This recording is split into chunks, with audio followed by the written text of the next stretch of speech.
how is your selection process going?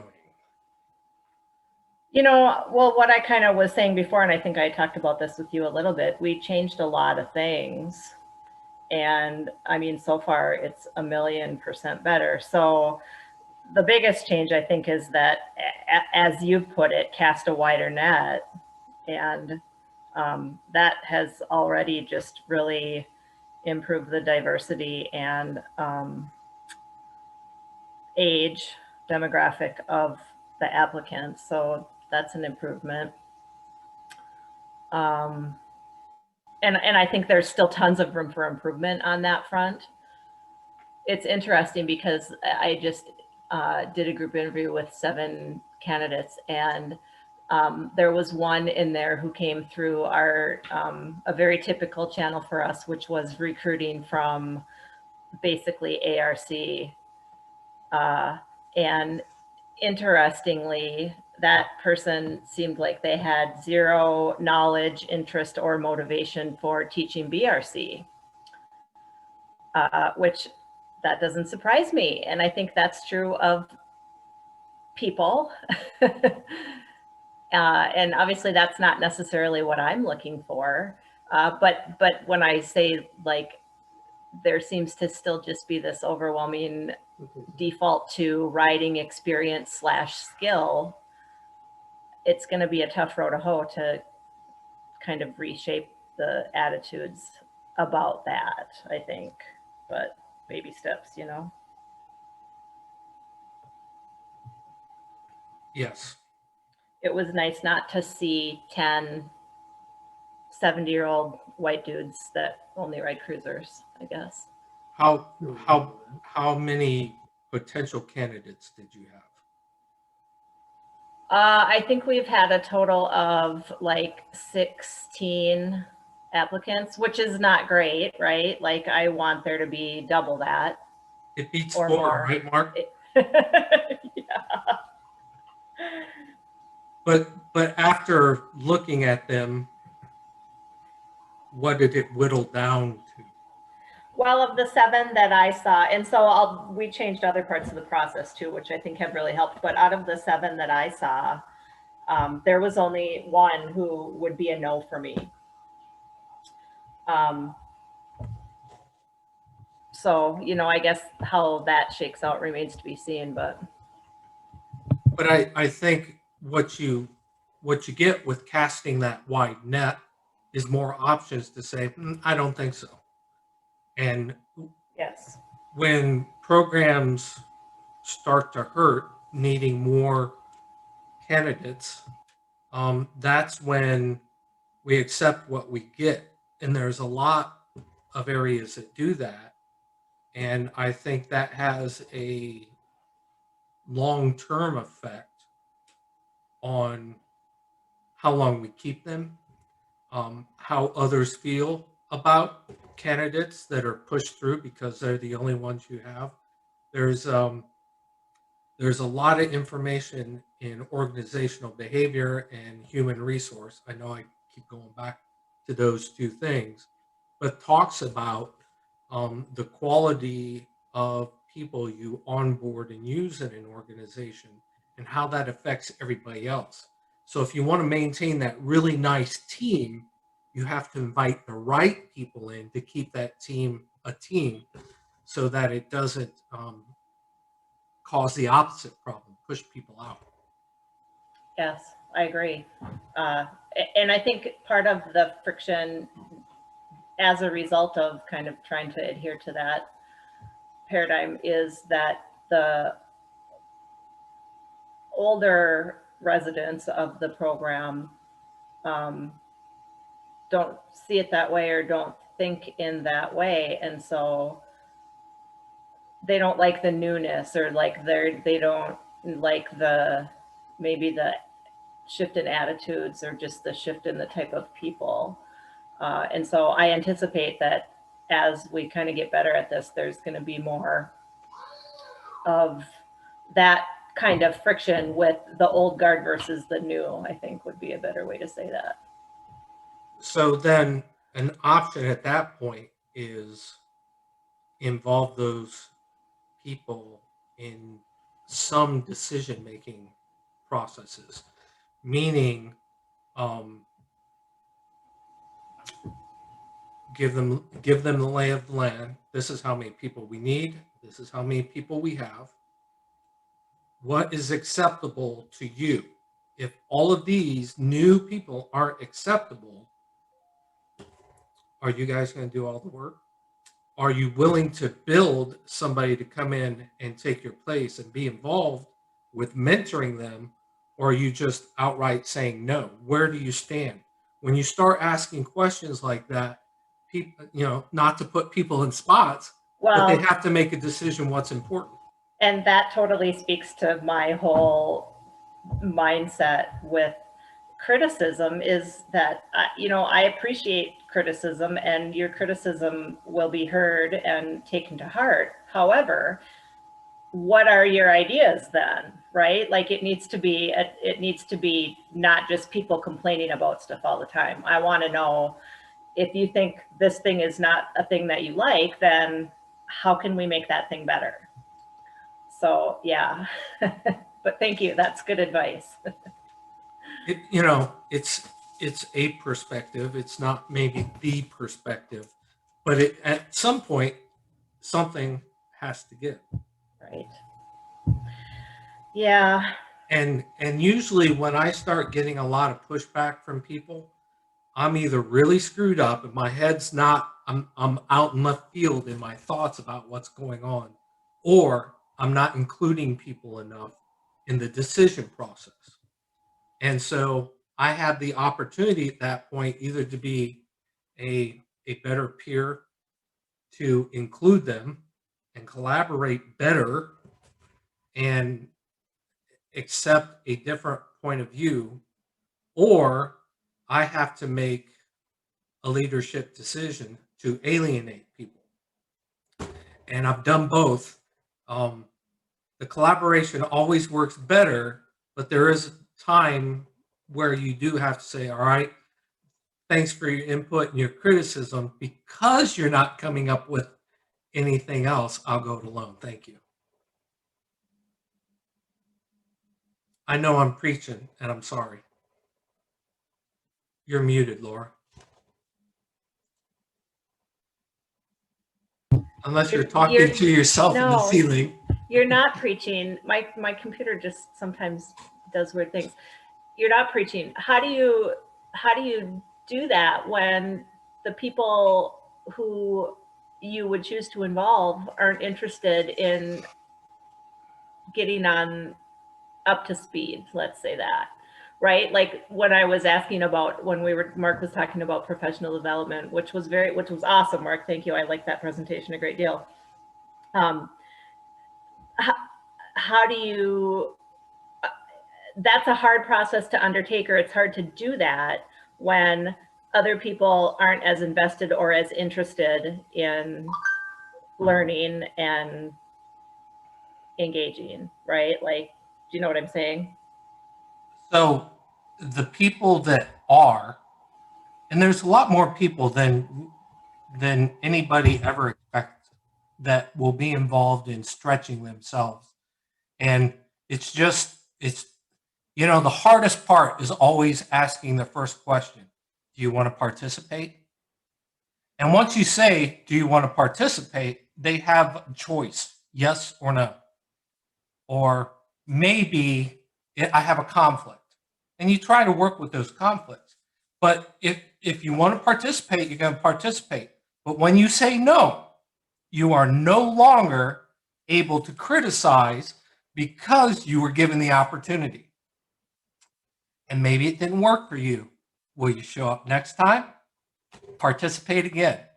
And you'll quickly find out who really has the motivation and the self-awareness to be a part of something like that. And these are all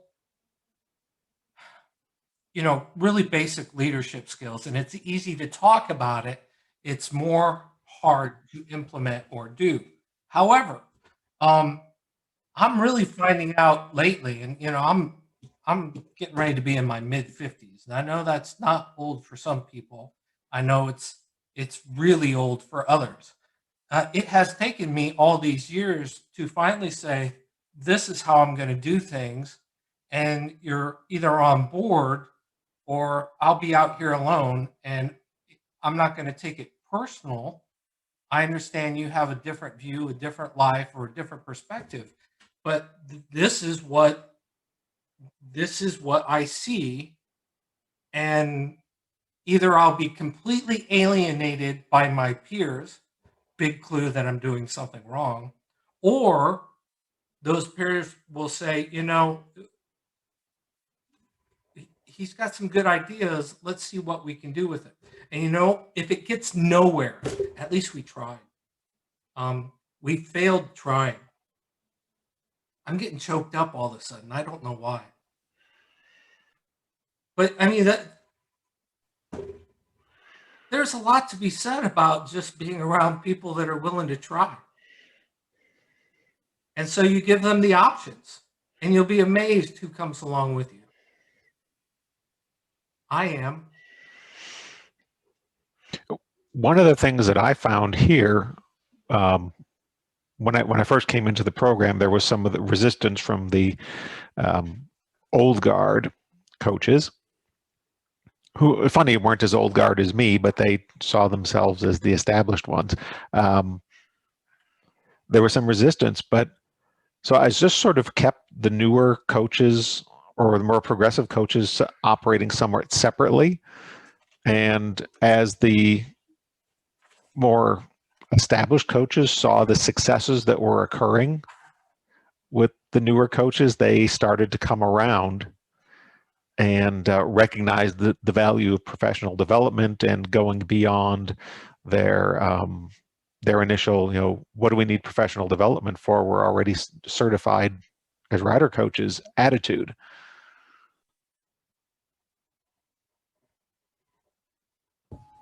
They rubbed off on each other, or the good rubbed off on the less good. I like that. Yeah, not all of them. We had one leave, but the others saw what was going on and liked it.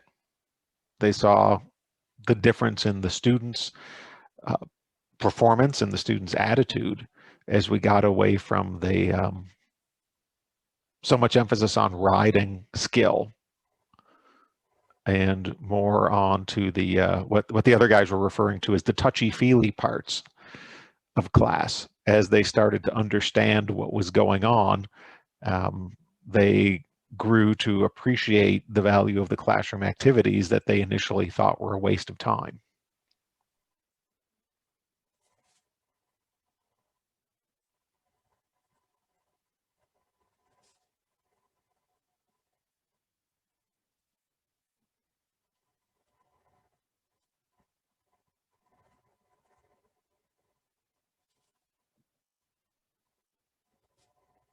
So I'm going to go back to what I was just talking about, and it comes from organizational behavior stuff that I've looked pretty heavily into.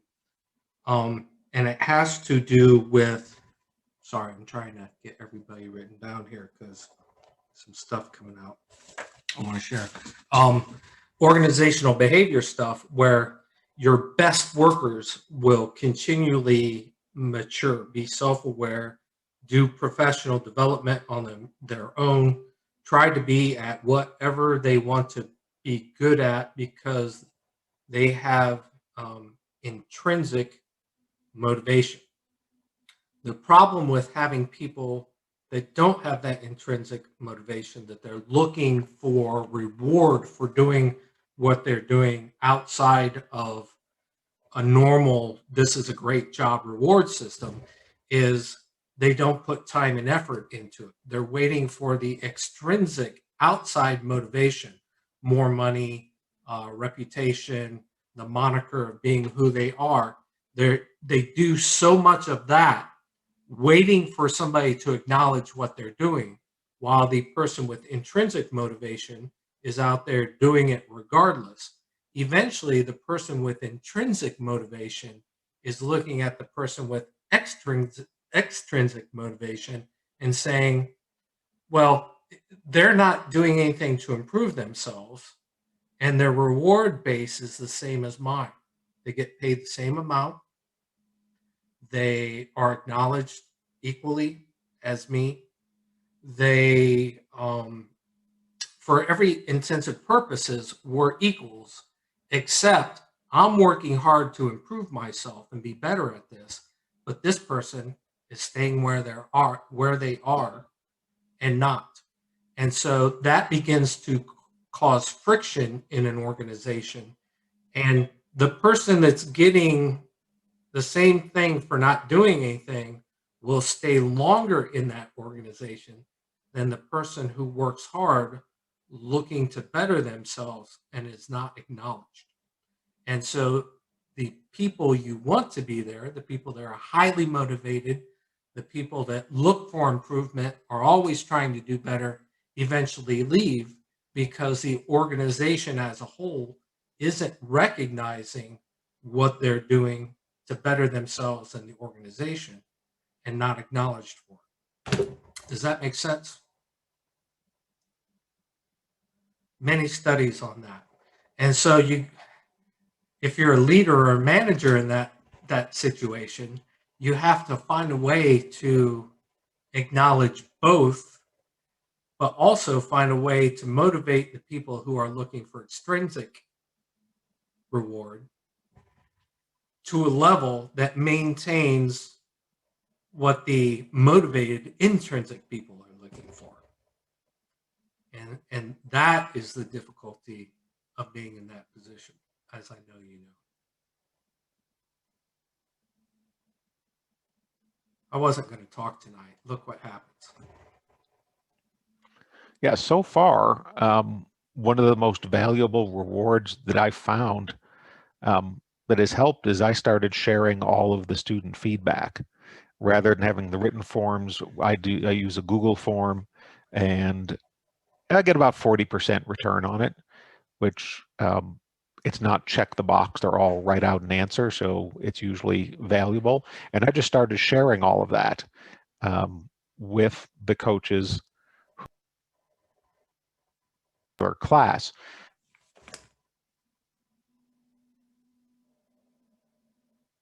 And what have you found about that, Mark? It seems to be helpful.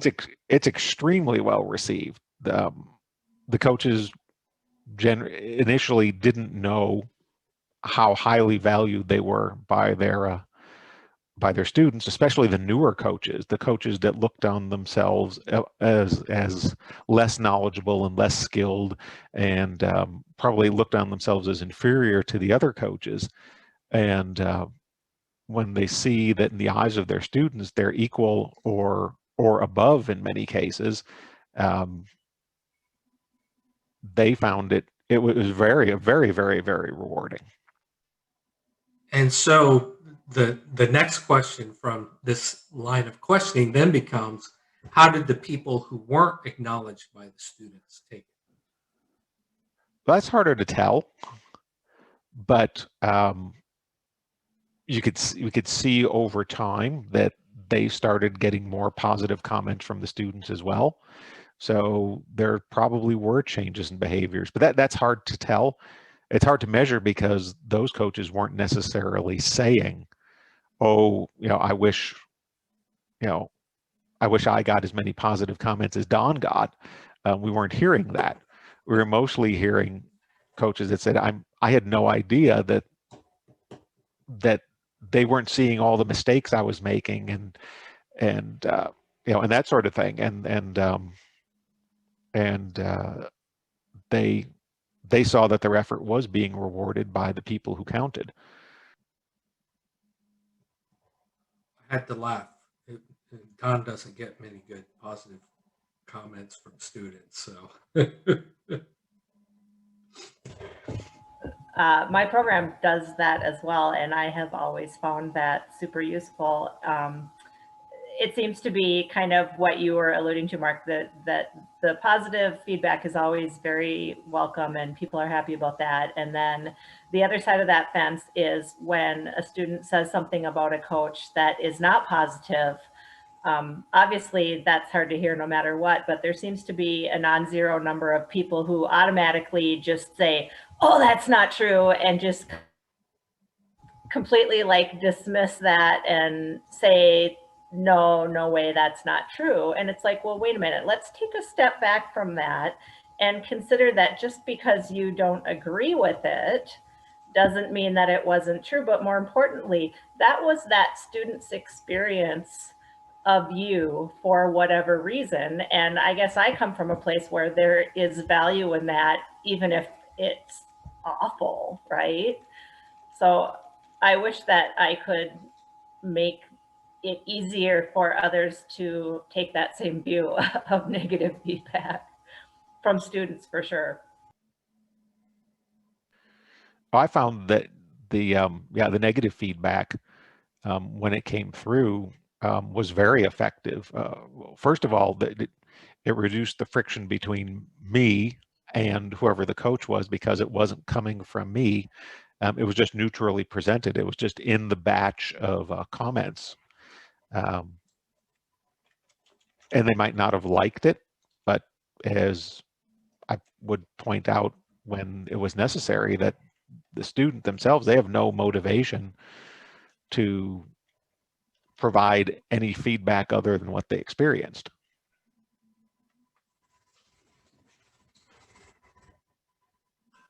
Maybe if the survey, I think students get caught up in the moment with the survey that are handed out. They're either truly excited because of they passed and they're getting their license, or they failed, or didn't pass, and it's looking a little gloomy.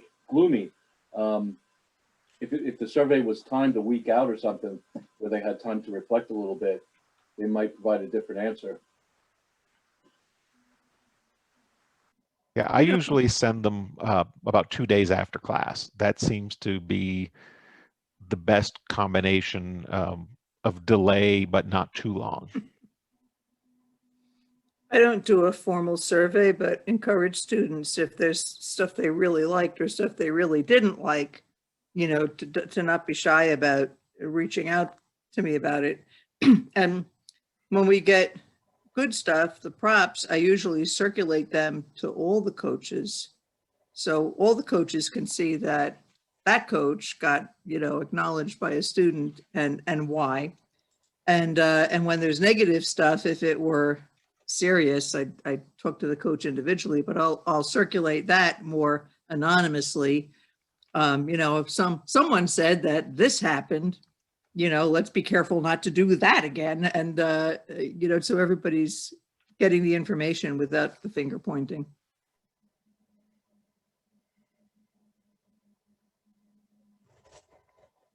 Sometimes I point fingers, though. It kind of depends on what the situation is.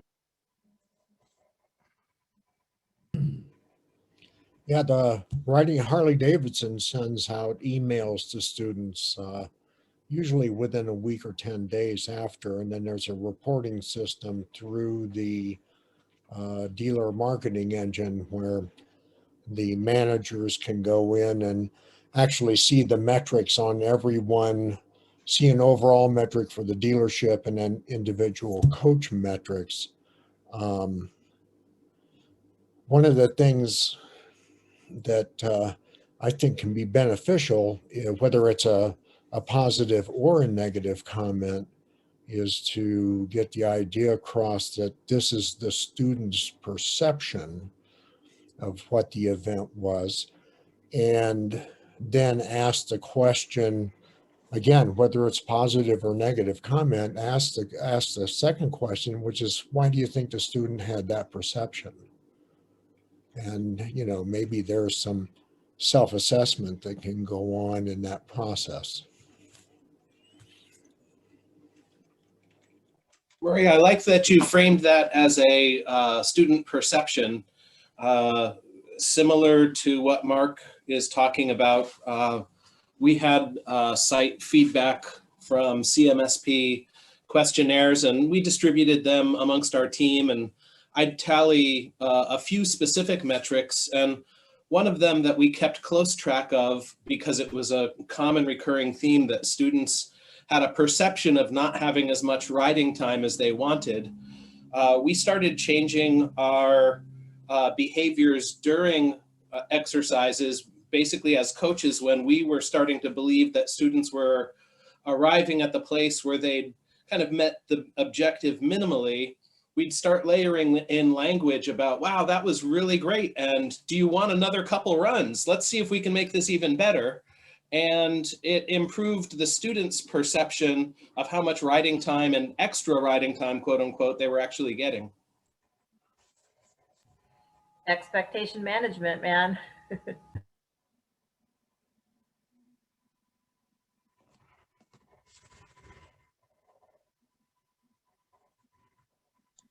I think part of that is when you can build one skill into another exercise.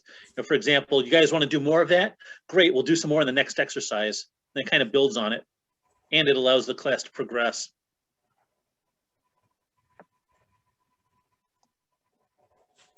Or even just saying, wow, you look like you were having fun out there. We spent an extra couple of minutes just to give you some more practice time.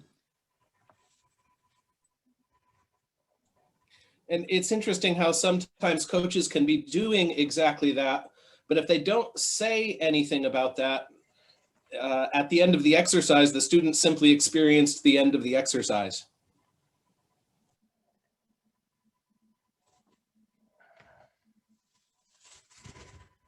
It's not unusual on day one or day one range, to spend some extra time, especially in those early exercises. And sometimes a lot of extra time in those early exercises, and which eats up the available time for day two. So sometimes at the end of the day, we'll say, we spent a lot of extra time today to help people get over the hump. Tomorrow we're going to have to work on marching along a little bit more on schedule, but it lets them know that the time was spent, because they might not be aware of it, like you say.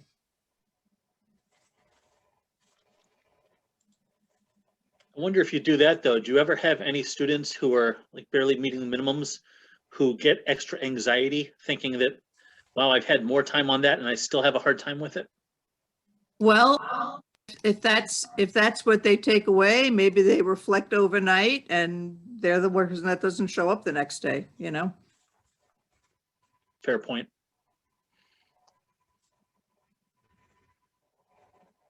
Which doesn't happen very often, but it does happen.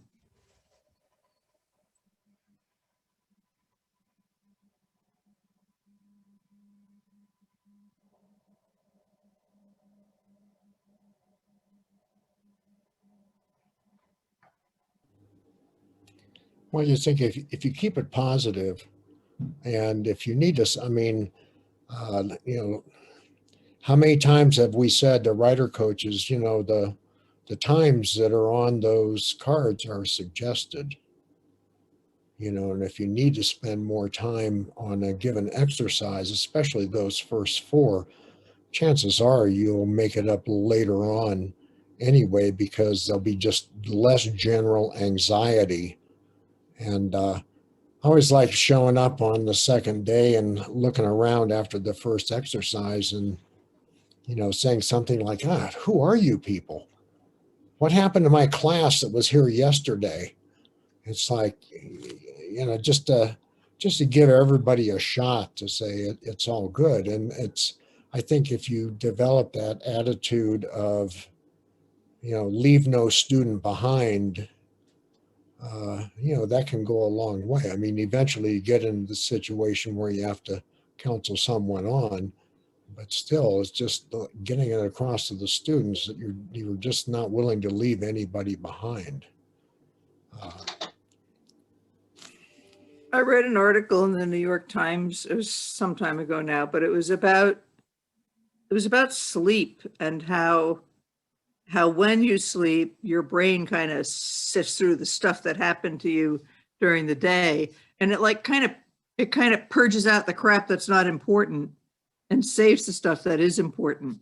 And it kind of explained a little bit that students coming back on day two, and magically they're much better because their brain kind of did this consolidation of the good stuff overnight. And I find that very often that's the case. Sometimes you get someone who slides backwards, but maybe they didn't have enough of the good stuff to sort through. I heard a podcast that had a sleep expert on it, and he said essentially the same thing, that the first X minutes of sleep is recounting, and then there's more that's, reprocessing the new information and that kind of thing.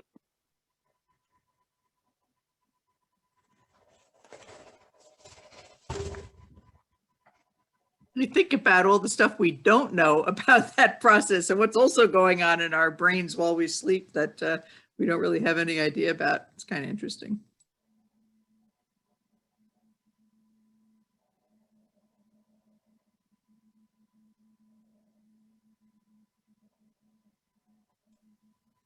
I like to think of the consolidation of information in the brain much like optimizing a hard drive.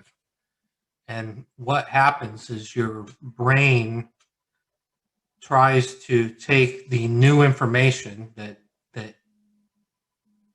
it thinks is important, that should be saved, and link it to previous experiences to find better neural pathways to get to it quicker in a filing system. And then the things that are not of consequence, or your brain decides is not worth remembering, it just kind of deletes it and cuts off the links to where that is. And the more that you do it, reiterations of learning, of repeating things, the brain will then take and grow those neural networks better. And the myelin sheath around the neural pathways gets thicker. So it's a lot like a 220 line versus a 110 line. You have more bandwidth going to where that information is. And eventually, if you have that good bandwidth, the thought process to engage that information no longer takes the opening of the file drawer to get to it. It will achieve it subconsciously, sometimes before you can even think about it. And that's where automaticity resides. So you mean like executive function? Skipping executive function because you have used executive function enough that the neural pathway is a superhighway and automaticity happens.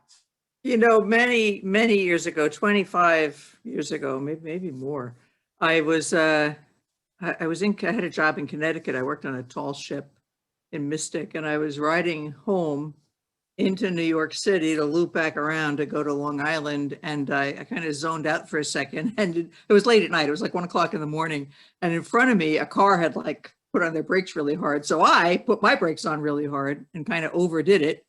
And I locked my brakes, I let go and reapplied, the right way. But I did it all without really thinking about it at all, which kind of gave me pause, because I was like, all right, did I do that right because I knew to do it right? Or did I do that right because I got lucky? And I had a conversation with my boss about it, because I was like, wow, that could have been really bad, but I let go. And he's told me, he says, don't worry. He says, you've done it right so much that your body and brain knows when it's not right and kind of auto corrects, but it still made me think about it, So that brings up a story, and I can't, scientifically, I can't justify what I'm about to tell you, but it really happened to me. And I normally don't talk about stories like this, but it kind of leads down the road that we're engaging in. So what the hell? When I was in college, I was riding a Honda CM400, and I would ride it 3 hours back and forth from my parents' farm to college. And sometimes I would find myself not leaving my parents' farm till well into the wee hours of the night or wee hours of the morning, depending on your perspective. But I remember after about 2.5 hours of riding, I was on a back road in Ohio, and on both sides of the road was cornfields, and it was fall, so they were tall. And as I was riding, probably a little bit over the speed limit, probably well beyond my capabilities at the time, all of a sudden my brain told me let off the throttle, and I did.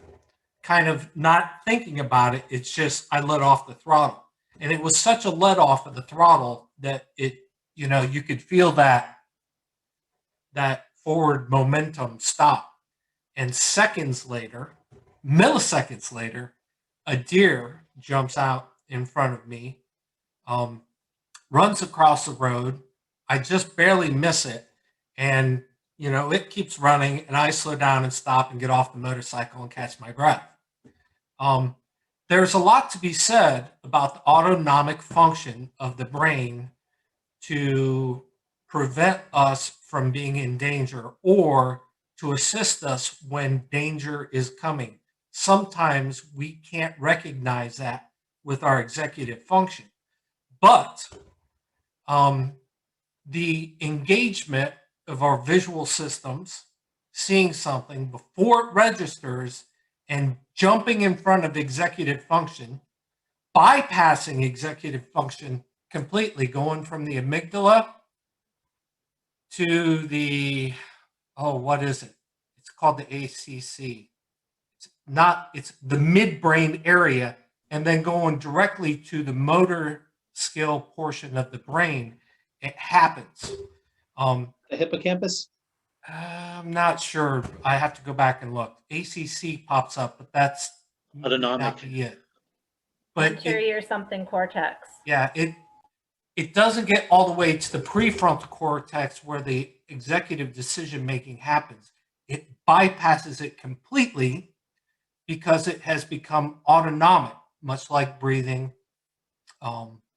your heart rate racing or being steady. All that stuff happens from our reptilian old kind of brain stuff.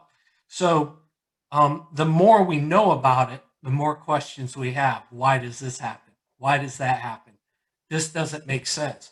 But there is a lot, just like Christopher Rector posted, there is a lot of relatively new information on how the brain distinguishes and works in these particular situations that is coming online, and it's really, really cool.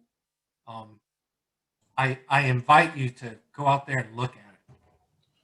Don, in the narrative of that story, are you suggesting that there was non-sensory input that arrived in your brain and signaled you to slow down? Potentially, yes.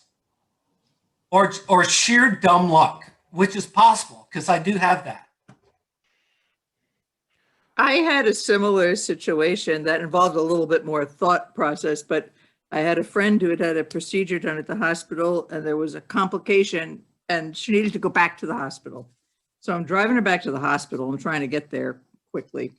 And I use the GPS. I'm on a road I don't know, which was open fields on either side. It's at night. And then all of a sudden we go into an area where there's like dense forest on each side. And in my brain, I was like, I better watch out for deer. A deer could step out of this and be on the road before I even see it. So I was kind of in deer hunting mode. And sure enough, that deer came out and we grazed each other. It was very, very close. My friend was like, that deer is the luckiest deer on the planet. And I said, well, I was already thinking about it. So, if I hadn't been, maybe that deer wouldn't have been so lucky. So. I wasn't thinking about it. I was a college kid in the middle of the night trying to get back to school. So I would. That's cool though, don't you think? I mean, that's kind of like a cosmic, I think, if I recall, I think the MSF 100 study captured a moment like that where it was with a deer. I think it was a deer, but the deer was not visible on camera yet, but the radar had it, and the rider began to respond before the deer appeared on camera. So before the deer was readily visible, but the radar did confirm where it was. You wonder how much stuff happens in our lives that's kind of on the peripheries of our perception, and we don't even think about it. You know, I remember years ago, my sister said, normally when I come up to this intersection, I pull all the way forward, but on this one day I didn't. And sure enough, there was a big car crash right in front of her where she normally would have been pulled up to. What causes that stuff, you know? It's kind of interesting.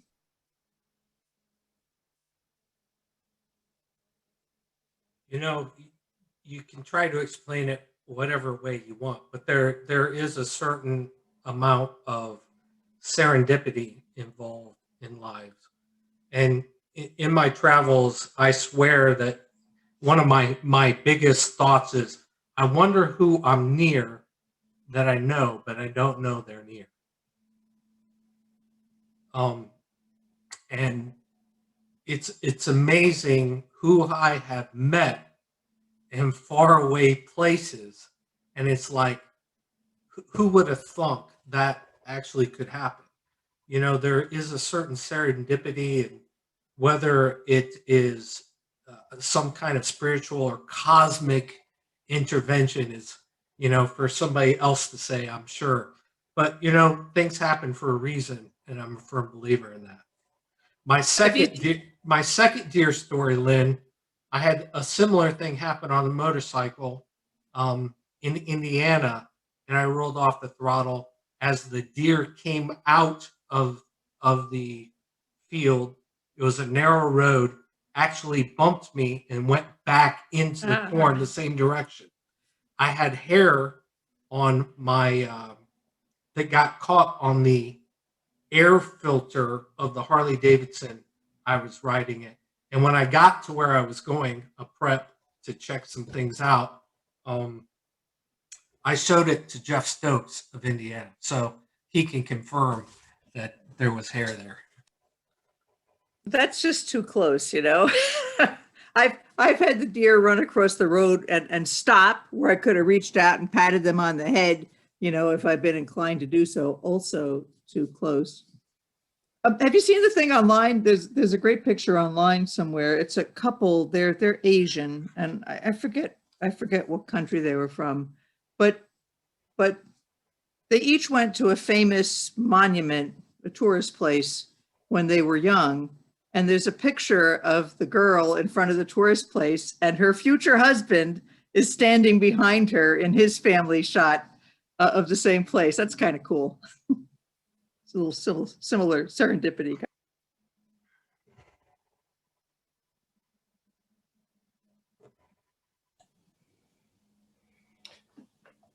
So I had an encounter with a deer that didn't turn out quite as well. And it was interesting to me because I had been riding in a wooded area for many years and frequently had the experience of seeing deer, responding to them with either braking or swerving or combinations of both, and having a perception of, oh, my skills and my perception are up to, you know, such a level that, you know, I'm having high success responding to deer. And then one afternoon, I was exiting a curve and entering a straightaway and starting to roll on the throttle. And then that part of my brain that labels things said, oh, I think that brown blur was a deer, because it had come out in a perpendicular path, struck my front wheel, which deflected, and the bike collapsed under me. And I just continued forward through space, going over the handlebars, noticing the things that my head was saying. I came real close to not riding after that, and wound up crunching the math associated with that. And, you know, deer travel at about 30 to 35 miles per hour. We're talking about 44 feet per second, 22 feet in a half second, which relates to human reaction time. So anytime you've got a 22 foot blind sight off the side of a road, in theory, the deer has the choice.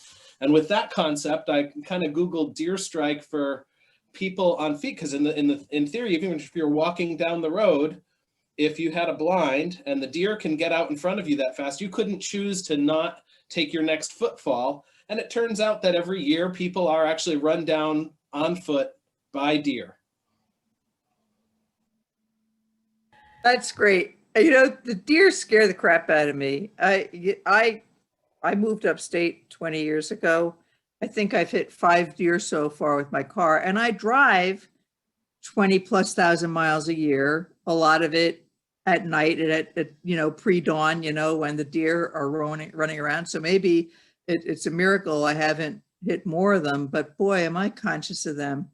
And I purposefully choose not to ride my motorcycle, you know, in those windows when they're most likely to be active.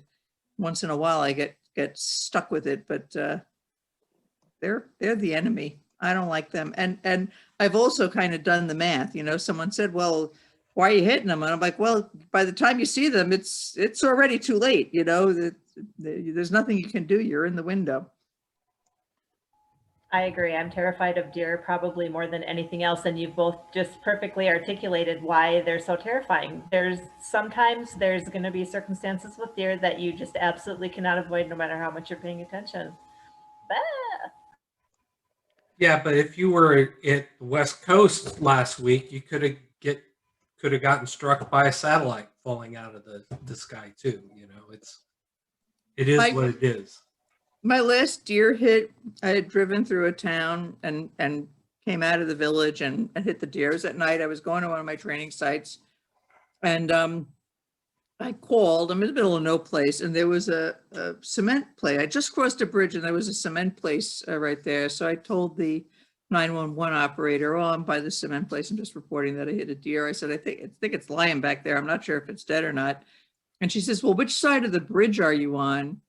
I said, "Well, I'm on the north side. I'm right by the cement place." She says, "Oh," she says, "because that bridge is a dividing line between jurisdictions. If you were on the other side of the bridge, I'd have to send this agency to help you, but you're on this side of the bridge, I have to send that agency." And so I had to wait around for a sheriff to come and do a report and stuff, but country living. I encourage all of my friends who are hunters to kill extra deer just so that I don't have to deal with them on the motorcycle. I actually did have a friend a couple of years ago, one of the guys I ride with, he's riding his bicycle on the Erie Canal towpath and managed to hit a deer on his bicycle. Messed up his ankle pretty badly. I think the deer lived though. I feed the deer out the back of my apartment here. They all have names. They come when I call them. Sometimes, like last night when I was eating in the window, they came and watched me eat because they figured if I was there that I would jump up and feed them like I normally do. And everybody asks me why I do it. Besides interacting with other animals, I like to think that when the apocalypse comes, I'll have a good food source. I say kill them now and stock up so you're ready. Well, you never know when the apocalypse is going to come. So just fattening them up, keeping them ready. Yeah, kill them now. Your story started in a very Make it easy on everyone. Say that again, Mark. That story started like Disney, but it sort of ended like Terminator. Kinda. I never forget my roots on the farm, I guess.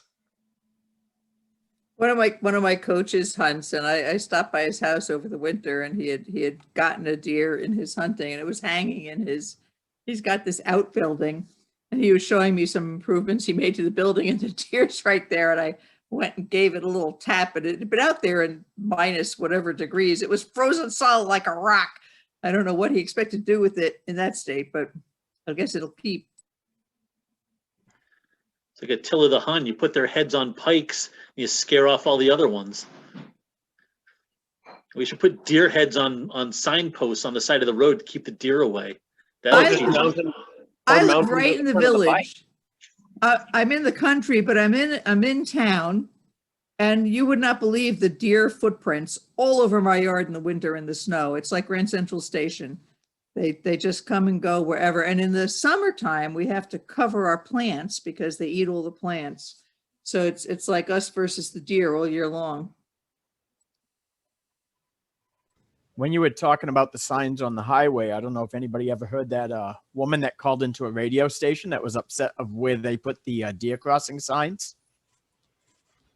Because there was some signs warning, this is a populated area where there's a lot of deer, but she couldn't grasp the concept. In her brain, the deer somehow can read English signs and would only cross where the sign was. So she said, that's dumb. They put that sign on the highway, and I've hit like 3 deer in that area. Why don't they put them in school crossing zones where people are driving really slowly? Yeah, humans are not getting any smarter, I swear. Although my favorite animal sign, a couple of years ago, we went down to Tail of the Dragon, and whatever road we were traveling down to get there, for about 15 miles, there were signs warning about bears. Bears on, bears here, watch out for bears. And then finally, scenic overlook, park here. Like, wait a second.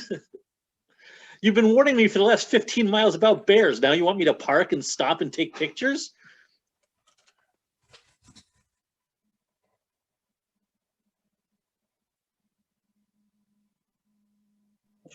We were out on a group ride in the northern woods of Wisconsin, a handful of years ago, and we had a bear run out of the woods in front of us and almost hit a bear. There was 2 bikes in front of me.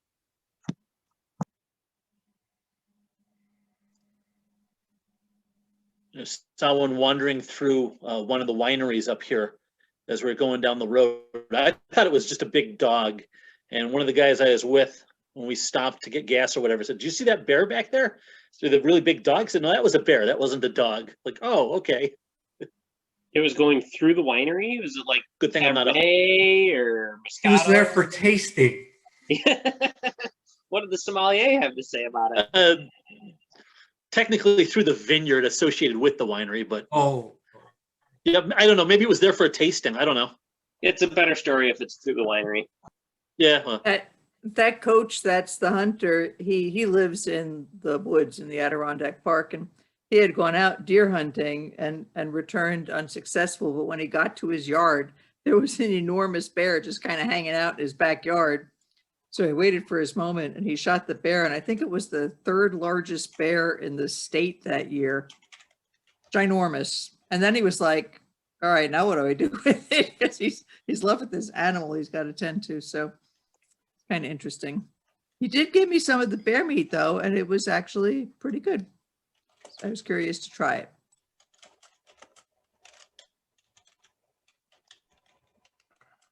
I think I'll pass on that one, Lynn. Bear meat is pretty tasty. I'll agree with Lynn on that. My father-in-law has given us some. say most meats you would have no idea what it was unless somebody told you something. There's a place down in Pennsylvania that does a rattlesnake roundup. I think it's like May or June, and I always forget about it until afterwards. So I'm gonna go down there one of these years and get me some rattlesnake. Yeah, I've had bear, deer, venison, super common hunters. I work with several, alligator po' boys in New Orleans. It's alligator po' boy you wouldn't know unless somebody told you. Same with bear. It's not terribly far off from beef or venison. It's red meat. I have overheard conversations between students, and apparently elk is the bomb. It seems to be held in very high regard by all the conversations I've overheard of my hunting students talking with each other. They're very keen on elk.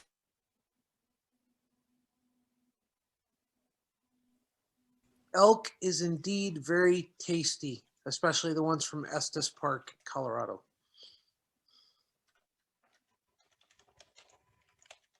I lost a wallet there once riding a horse.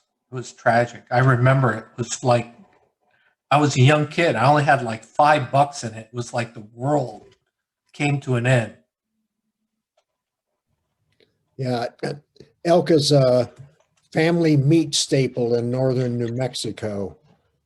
the hunting licenses, the permits go out pretty quickly, and people, they hunt them to eat. It's not for sport, it's for food.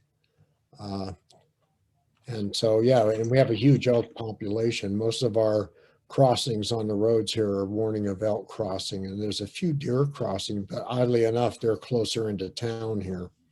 You get out in the middle of nowhere and it's all elk. That is an amazing picture of you and your cat, Murray. I'm just saying. What's that? Your cat. That's like memeable. Oh, this is our 21-year-old cat named Gracie, and she pretty much rules the universe at this point. I can tell. Yeah. So, Have you trained her to catch elk? no, I'm the only one who came close to that. We were on a way to a race. It's probably been 3 years ago, going across southern Colorado, and hit an elk with the 2500 with a wet camper and a race trailer behind it. And the bumper, the back of the elk was about even with the hood, and the bumper that I had installed on the truck stopped it. The airbags never went off. None of that stuff happened. It just damaged some sheet metal and broke the windshield. So, oh yeah, and left hoof marks in the truck in the camper, where it slid up the hood and rolled over, and left hoof marks in the camper. So, but yeah, it's pretty amazing. Did you say a wet camper? Yeah, it's a truck camper that has a galley and a bathroom and a shower in it. Okay. Yeah, and then the actual bed is over the cab. But yeah, no, I was lucky enough the two of them stepped out from behind a rock. One stopped. The other one started to cross the road as I got on the brakes. I couldn't really do much because of the trailer and stuff, but I got the front of the truck down, and we thought it was going to get out of the way, but then it stopped and turned around and looked at the one that didn't come with it. And at that point, I stepped on the gas and got it out of the way, so to speak. Ran over it. So it was an interesting experience. We were driving in upstate New York. We were on Route 17, and it was very foggy. So we're taking it very slowly, and all of a sudden we start to see this stuff on the road. It almost looked like fiberglass insulation, little clumps of fiberglass insulation. We're like, what the heck is all this stuff? And eventually we came up to a tractor trailer. It had hit a deer and just pulverized it. I mean, all that stuff was little pieces of deer. We were like, oh, that's what that stuff is. So we continued on our way, and the person we were going to visit, he said, you're going to turn off at the sign for the quarry, and then you're going to go right. But he meant to say, turn off at the sign at the quarry and go left. So we went to the quarry and turned right. It's very dense fog. You can barely see a few feet in front of you. And we found ourselves in this quarry. And I said, you got to get out of the car and walk in front of me. We are going to drive into a freaking hole because I can't see a thing. And you know, we were able to telephone and find out that, in fact, he meant to tell us go to the left, but we were in this quarry in this dense fog. Anything could have happened. It was really scary. It's not my fault I drove into the river. The GPS said turn right here. You know, I gave my niece a GPS and I cautioned her. I said, it's going to tell you to do stuff. You have to make sure it's safe before you do it. Don't just listen to the GPS.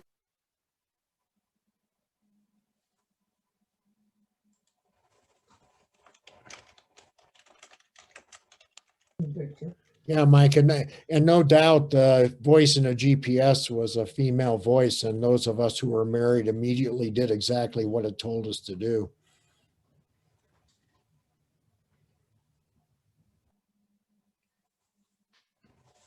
So, Dave Stark, is this your first night tonight? I don't remember seeing you before. Welcome if you. It is my first night. I've been following the emails, so I figured I'd pop by. I watched some of the other videos, and I saw some other site leaders and rider coaches that I work with have joined, and Mark did a PDW for one of the schools I teach. So I figured I'd pop by and listen in for a little bit. Well, welcome. We appreciate you showing up. And as always, bring your friends. You may know some of my friends, so you may not want me to bring them. Well, we accept everybody, even on here. So Rick might know some of my friends, and not all of them. Hey, they haven't asked me not to come back yet. So, But yeah, I teach at MSS. I saw Ed has been on a couple of these. I think Ralph Russo's been around on some of these. So I also teach 2 schools in New York, and this season I'll be teaching for AMT down at Lakehurst. how long have you been teaching? It's been my 4th season. So I kind of overextended myself during COVID when it was getting quiet. I reached out to 3 other schools beside my primary, and now everybody wants me to teach, but I don't want to teach every weekend of the summer. So now I'm trying to juggle my schedule. So I guess I can't complain about having too many offers to work, but I totally get it. I was teaching for more than one site a couple of years ago, and it just got to be a little much. So I cut back, and then COVID, and I reached out to another site just a couple of weeks ago, and we'll see what happens. I want to keep it fun. I want it to be a fun thing. I have a regular full-time job. So so I think the experience of working at different schools, and I've never done the military training, so I think that might be interesting. The military training, is it through a company or is it? Yeah, through AMT, I guess it is now, or yeah. So I think they've got a couple of contracts across the country apparently. So see how that works out. I've heard that's it's different than teaching civilian students. So it's it's a different animal, but if you've been around the military at all before, there's a certain flow that comes with military students that you don't normally get with students. They tend to follow directions very well. That's what I've heard. And also just going through the paperwork, I'm also a project manager by training. I'm certified PMP. And, project management started in the military because nothing is left open for question 3.1, 3.3.13. Every step is 3.3.3.13. So looking at some of the paperwork, I'm like, okay, this is not foreign to me. So I understand what DoD is looking for from being in the project management side of the business. So it should be fun. Hey, you can make it fun, make it interesting, and try it out this season. And Lakehurst is a really cool place. Significance. I looked at I always look and talk about using GPS. I always look on a Google Maps before I go somewhere so I'm looking on the map. I'm like, oh, there's the range. And I'm like, whoa, wait a second. The range is here. And the Hindenburg site is right there over yonder. So, yeah. So we'll see. Should be interesting. Well, that's cool. Thanks. Any topics on your mind tonight that you'd like to get? No, I think, now this weekend, kind of easing it into this coming up weekend with a private lesson, a little refresher, and then back to BRCs the next 3 weeks. So just trying to get back into it. I did have, of course, great ideas. I was going to read through the Rider Coach Guide this winter, and that didn't happen. But I've attended some of these, and the school that I work for in New Jersey, luckily had some PDWs. Again, Mark joined us and gave some good insights. So did my best to prepare over the winter. But I've been looking through your videos and reading some of your stuff, and used to read the old boards and read the back and forth on the old message boards with some of the folks on that board. So we'll come over here since they've shut that down. Well, there's so many great people here, and funny, it seems to be the same people, most of the same people, who provide good input on the old MSF forum. Hopefully, they'll get that back up and running, but we'll wait and see. Yep.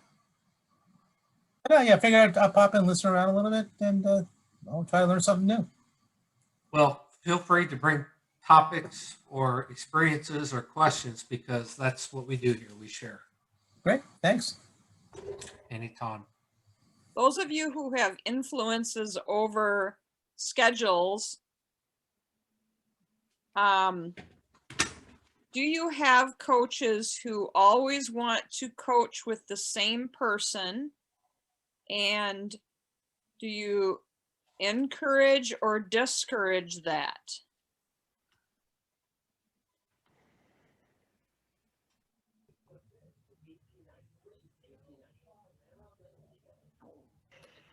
I used to have it. I discouraged it, and now it's no longer a problem. That exists for us, and in my opinion, it is not a good thing. I have no influence over scheduling or really anything most of the time, but just as a rider coach, from my perspective, are there rider coaches I prefer working with? Yes. Are there rider coaches I would like to avoid working with? Yes. Do I actively chase working with them or not working with them? Not really. Working with different coaches is an opportunity for personal growth as a coach, as a trainer. I absolutely have my favorites and my less favorites, but I won't try really hard to avoid my less favorites because I'm sure they have something to teach me, whether it's a new trick, a new tip, or what not to do. Who knows? But I'm sure I've got something.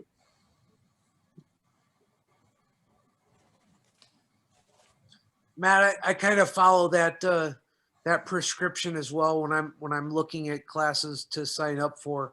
There are coaches that I love to work with. There are those that I have observed and I go, you know, it's not a good idea, but I look forward to those learning opportunities, and maybe it's improvement for their side as well. So yeah, I kind of agree there.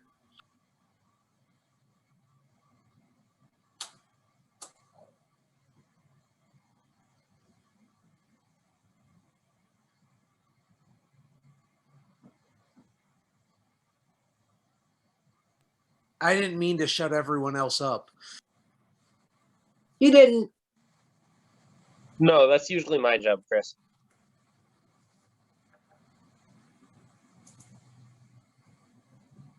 No, I agree that you can learn a lot from working with different people. I do like that. Yeah, there are certain people who maybe I would prefer maybe not to work with, but I guess I'm with you guys on that. You know, I feel like any opportunity to coach has its learning opportunities.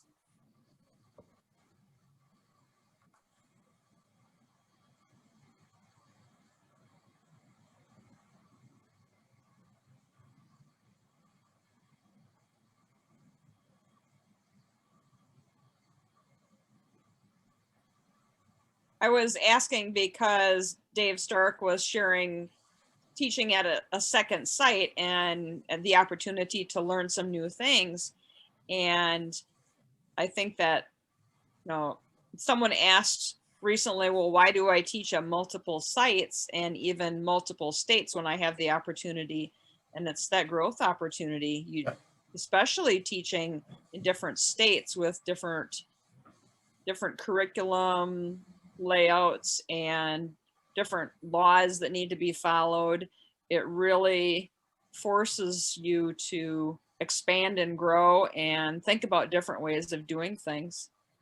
And that is one of the reasons, you know, why one, you know, just started out as a little thing to do on the weekends, and as I became more involved with it, I became more and more interested in learning. And you know, maybe long term as I get towards retirement, it's something becomes a little bit more full time. But definitely working so within the same state at two locations. Yeah, you know, they're you know, with same rider coach trainers in the state. There's a few key people in New Jersey. It's a fairly close-knit community in New Jersey. I think Rick and Ralph would agree. And so it was interesting to see, okay, you know, everybody's, you know, what helped me actually is when I had first started teaching, you know, I had my little notes and I knew the dots on the range and just where to put the cones. And when I moved to another range, now it began, I had to start thinking, okay, where are these cones going to go? Because it's not just the yellow dots, green dots. They're slightly different. But that helped me really become a much better coach very quickly, understanding the range layout. And then, of course, the site manager, just walk out, 10 feet and you'll know where everything is. And the dots are right there and you don't have to think about it. I'm like, I don't know where this is. I just know color coded. And then definitely moving to New York, which is, again, we're actually right across the river. I'm in northern New Jersey. I was working on a modified range, my first time on a modified range. And that kind of, moved my cheese a little bit, but, knew enough to start understanding the curriculum a little bit better and the flow of the exercises and the slight adjustments for not only a modified range, but some adjustments due to some obstacles on the range. Last season, I definitely took away that opportunity because, again, just walking the range, now I'm really learning it. And also the challenge and the stress. I'll be teaching at a site, the fourth site, the military site, and I'll have that internal stress that our students have, right? This is going to be new to me.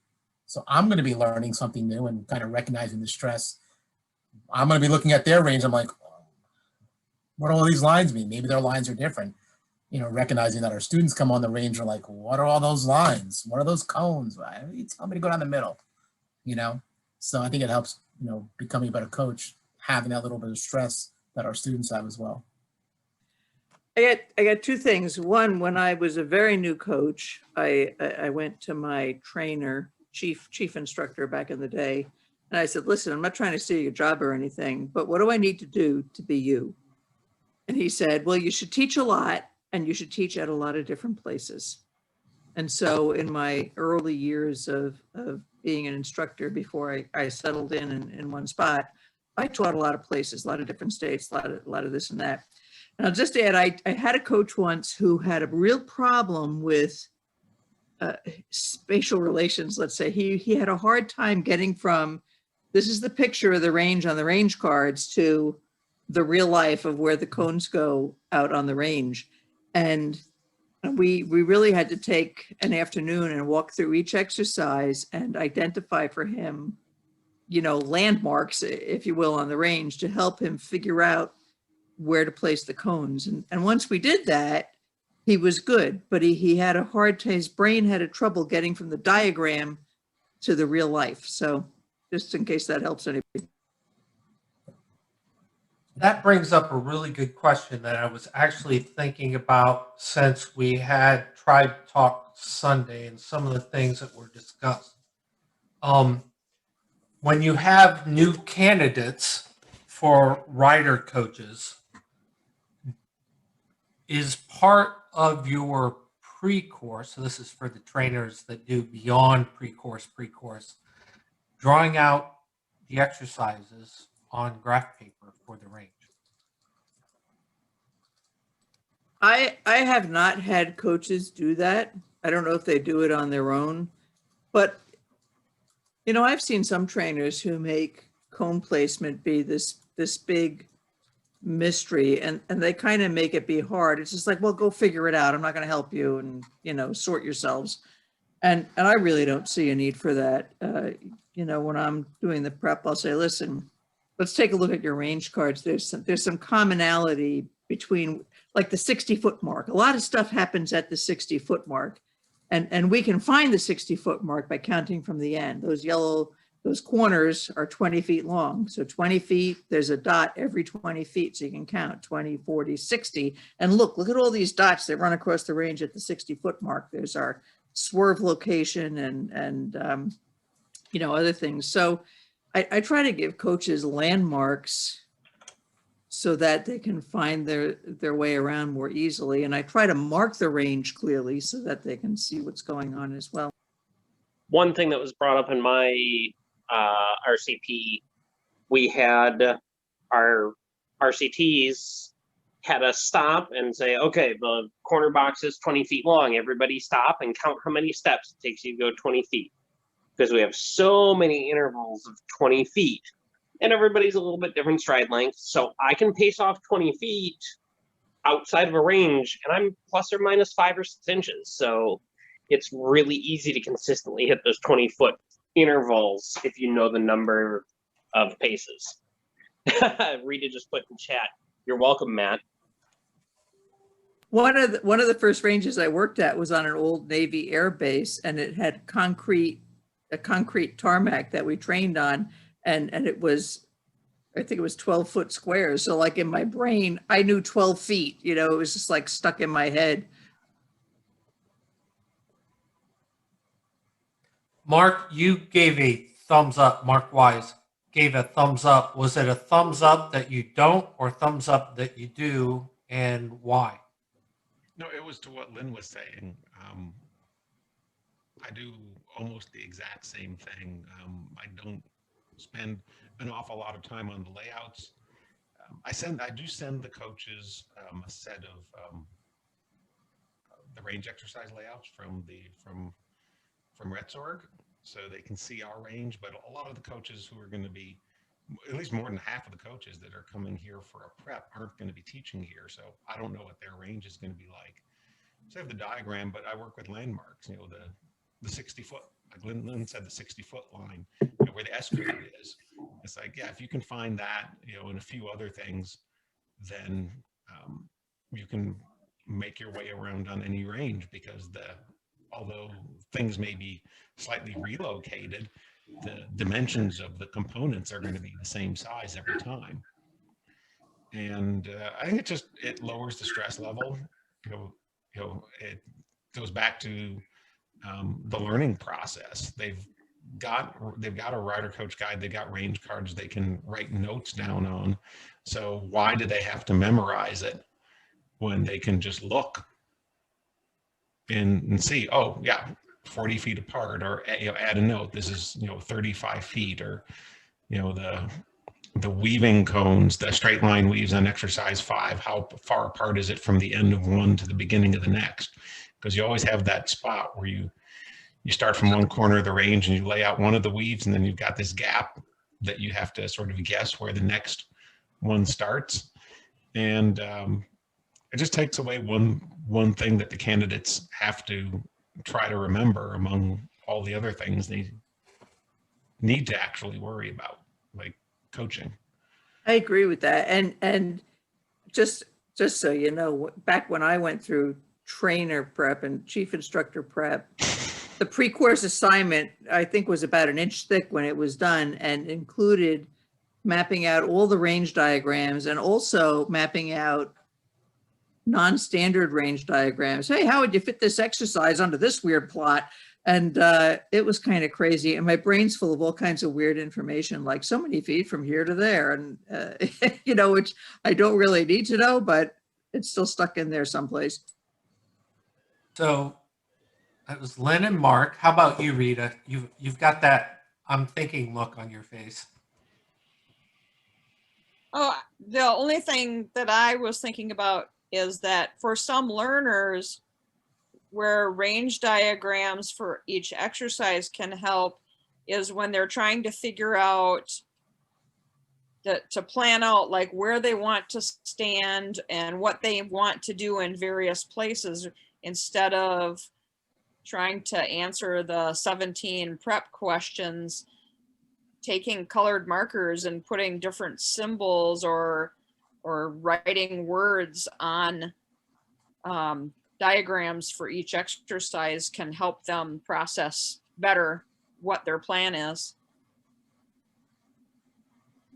Rick? I generally, I kind of like the idea of them plotting out the diagrams. It just gets them more, more engaged in the material. I find out who needs extra help and who doesn't. I don't keep it a secret that I'm there to help them. And you kind of find out among your candidates which ones are willing to step up and mentor the ones who didn't put the time in to, that may be a little bit vague on the diagrams. It's kind of takes a little bit of the work off of me, and see how much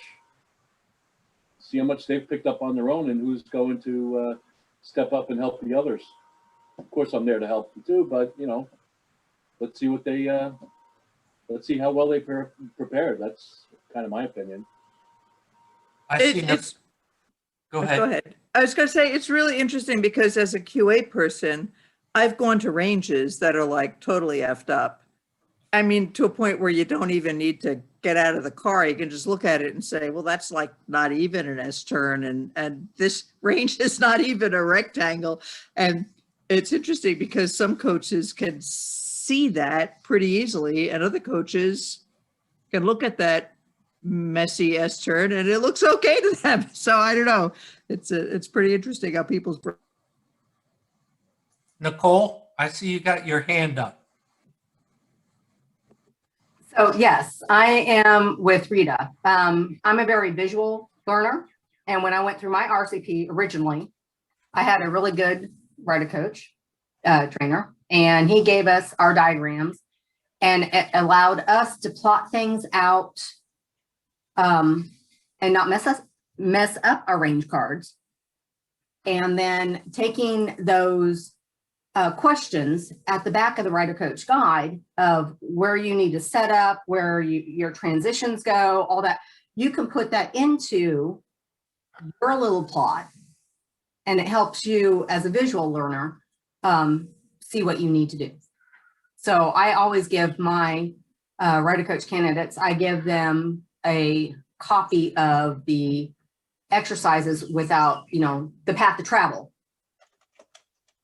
So that they can put their own path of travel in and figure that out on their own and then see where it goes from that.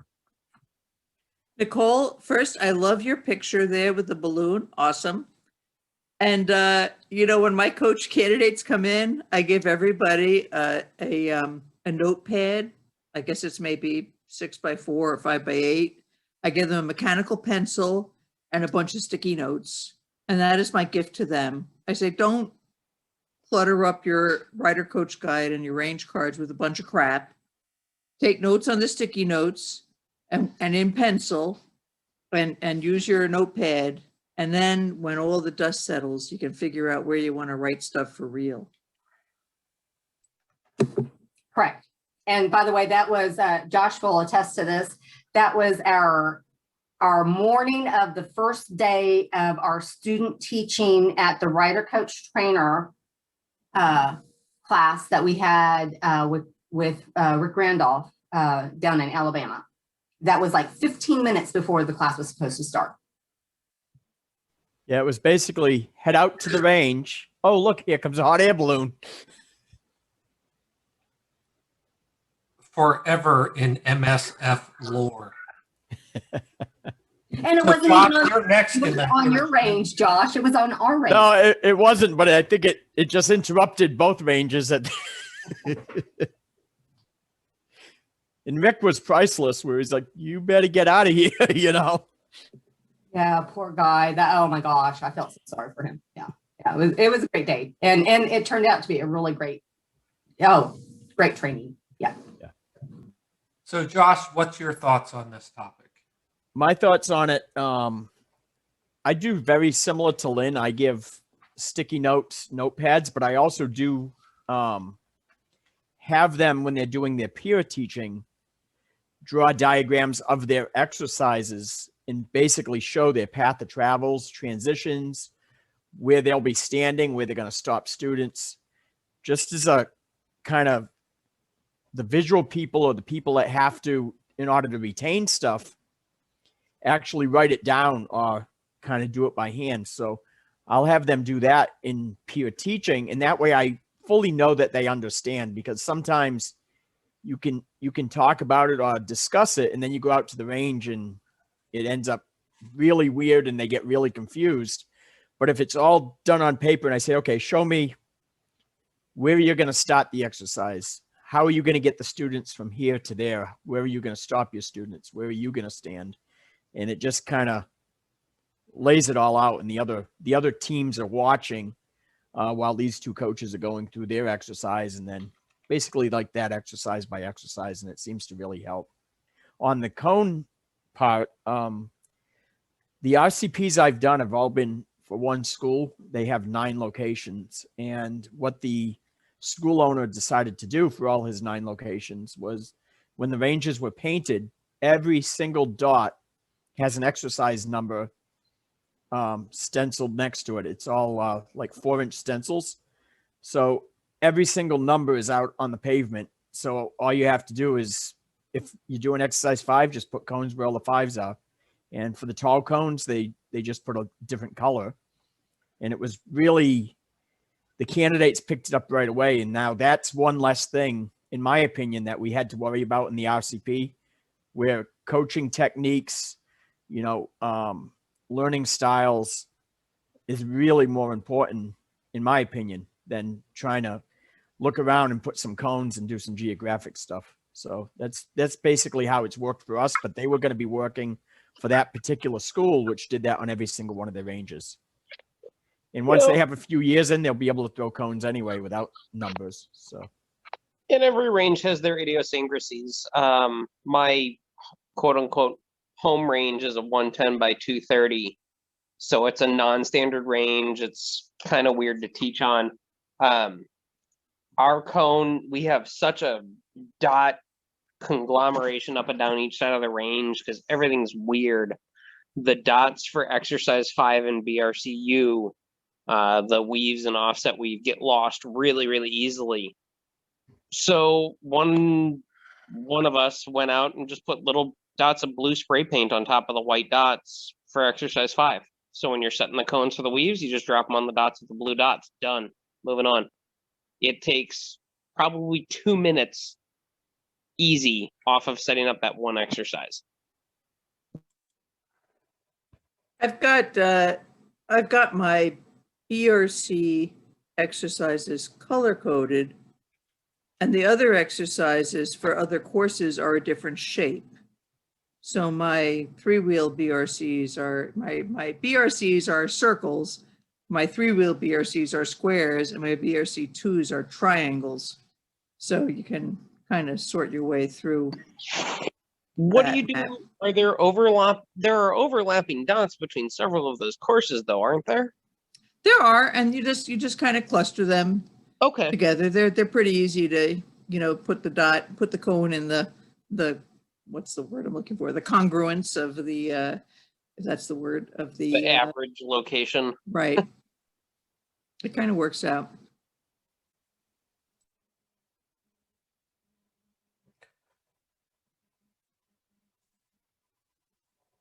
Mark, I saw you kind of looking up into your file cabinet there. What were your thoughts? Mark Wing, excuse me. So many marks. In one place. I definitely, want to give support for candidates learning how to set up the range. It's interesting because it's very important to them, and maybe out of proportion to its importance relative to other things like student safety, range positioning, view of the range, figuring out what errors are higher priority and lower priority. All of these things are things I'd rather have students thinking about than whether or not they got the cones right. So anything that can make it easier. I love all the ideas about ranges that, are set up in particular ways, but there's a lot of parking lots that I've interacted with where the business or the school had mandates on what kind of markings were allowed, and in some cases very limited. There isn't always that extra support that we can create. I did post, it's funny that this topic came up because just this last weekend I was talking to someone about an opportunity I created for RCPs with a magnetic dry erase range. And I used that in the context of the RCP during the review of rationales. So that way students were, delivering to each other their study assignment, and they'd have an extra iteration to go and set up the range, and get feedback, and, the folks, helping each other dial that in. I do think that anything that helps them get over the hump of that anxiety, because definitely, that's one of the things people sort of fuss over, I think. It's interesting, that you mentioned that coaches kind of get wrapped around the axle about the cones. And maybe it's because that's something that's manageable. It's a little more finite, that they can address versus some of the other things which are more intuitive, more soft skills. In theory, there's a correct way to set up the range too. There might be some variation, but I think that added feature of there are potentially wrong ways to set up the range. That adds to a feeling of consequence. And I guess that's a good lesson for the coaches is before you start the exercise, cast your eye over the range and make sure it's set up properly because we all skip that cone that we forget. There's always that one cone you forget that's like lost in space, or sometimes we just have a brain fart and do something stupid. So been there, done that. I had that happen today exactly on the range. I was setting up 5 and I missed the back end on the on those turning corners where you put the triplet of cones and space the one off the line. And the other rider coach, co-coach with me, he walks up, he goes, "You good?" I said, yeah, I'm all good. He goes, "Think you're missing something?" I said, "No, not at all." And sure enough, I look back and I went, "Hey, okay, come on now."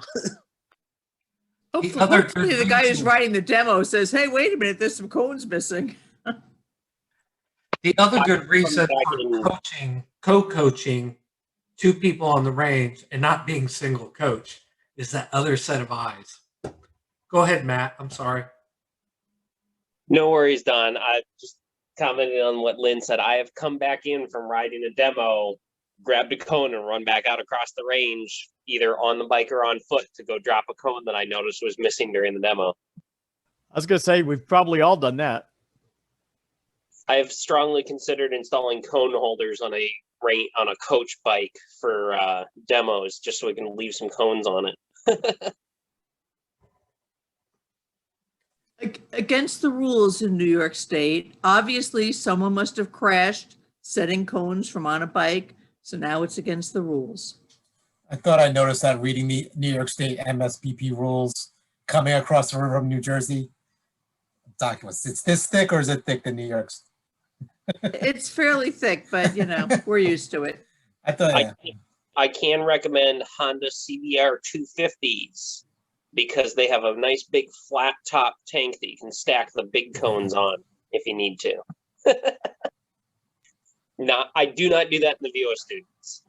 So, Ms. Laura, I haven't missed you, have I? I don't know. I'm still here. What's your thoughts on this? About providing range diagrams for drawing on in advance. Is that still the question? Having students do that as a pre-course. I have not done that. I like that for reasons. I think that what some of you have said about providing diagrams without the path of travel during the course of the RCP is a great idea, just because it's a good way to practice. And there seems to be some weird thing with people not wanting to write themselves notes in their range cards, even if it's in pencil. And I don't know if they really think about why they do or don't want to do that, but yeah, I think that's a good idea. Really what I'm thinking about during this conversational thread is the extent to which we as coaches take the visual of the range for granted, and that oftentimes we need to step back from that and consider it from a student point of view. Even just when we're talking about the range, we throw that term around a lot with students, and that has no meaning to them unless we explain it. And I think I kind of talked about this before, where I think there are certain things that occur kind of right out of the gate in pre-exercise 1 and or using slide decky in classroom, where if you can kind of get students up to speed with certain lingo terms that we use, and kind of give them a visual for certain important things on the range, that goes a long way to making range management go smoothly for you as a coach.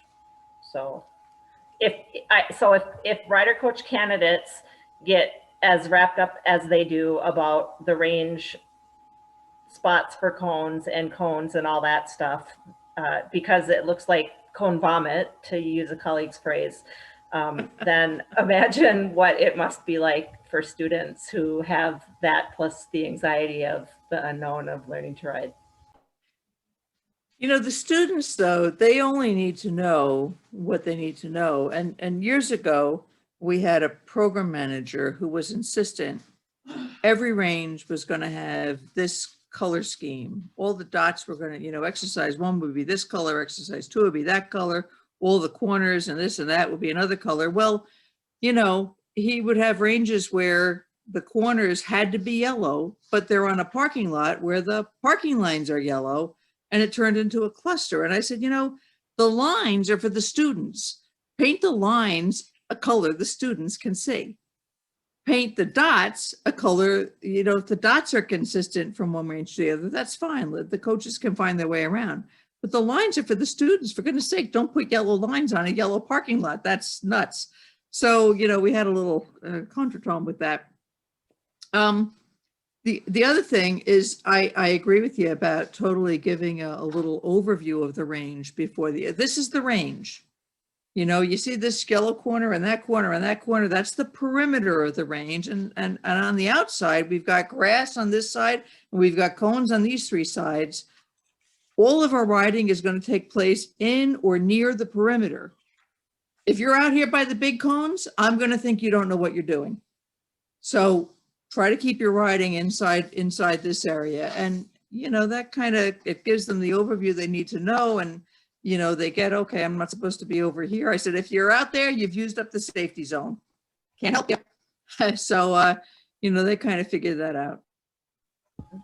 What you said, Lynn, about the parking lot lines, like, I think even if I just say to students, because on our ranges, our lines, the student use lines and our stuff is not painted the same color as the parking lot lines for most cases, but it's a lot of visual information for students. And so even if I can just say, try to filter out the yellow parking lot lines, you know, we're going to try to ignore those, then that I think is helpful. But I always just remember thinking, me being in Rider Coach Prepper in a BRC setting, brand new, and thinking, this just looks totally insane. What are you talking about lines? There's a million lines out here. Ah! When you first take the students out to the range and are showing them their learning area, it's an opportunity to let them practice searching, to search their surface characteristics, and, you know, ask them what do they see? What do they see for their surface conditions? What do they see for their conditions all around? And see what they see as important, and then fill in all the other things that Lynn just talked about of, okay, now you point out a lot of things, and just be aware that, hey, this is what's going to cause me concern. I had a range once. It was a bear to lay out. The parking lot was the shape of a baseball outfield. It was kind of arched. And the range, a full-size range, would only fit in one precise location. And just figuring out where those initial lines were, what a hump. I was out there for a whole day just kind of figuring out the starting point. But when it was done, the parking lot lines were kind of arched, and our, for example, exercise 2 lines were straight. And the students were like, well, that's not straight. And I'd be like, well, you know what? If I put a string between this cone and that cone, trust me, it's straight. and you know, we had to get over a visual hump.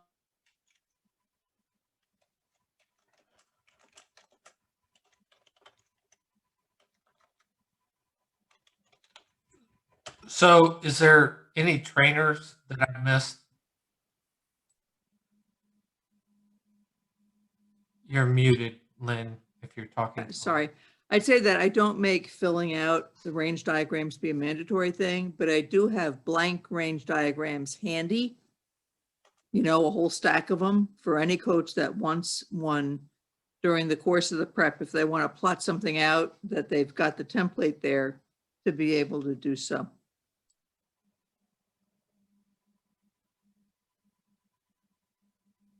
So my personal experience with this was in Kentucky.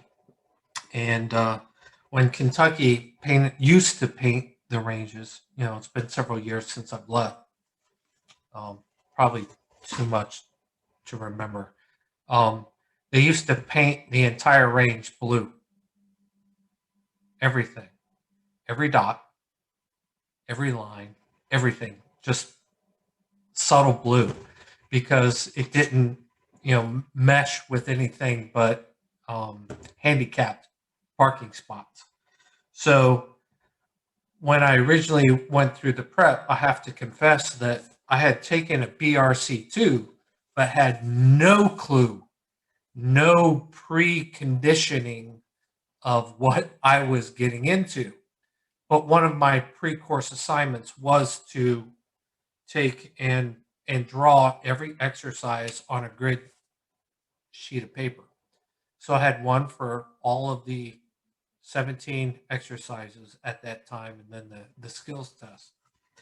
And what that did was it gave me spatial recognition of approximately how far apart the dots were and what it would look like on a normal range. And so even though I was not well knowledgeable about how a range was set up, in my mind, that spatial recognition had already happened. And it also goes back to what maybe Lynn said last year about, 20 feet is about this far apart. So once I understood approximately what the range setup was like, approximately what 10 and 20 feet were like, when I was setting up the exercises during the prep, my spatial recognition would correct me if something wasn't quite set right.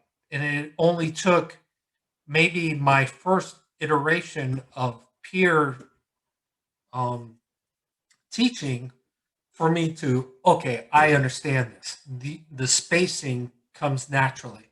And I miss stuff, but had I not drawn it out, physically spent that time looking at each one of the particular exercises, it probably wouldn't have embedded quite as well.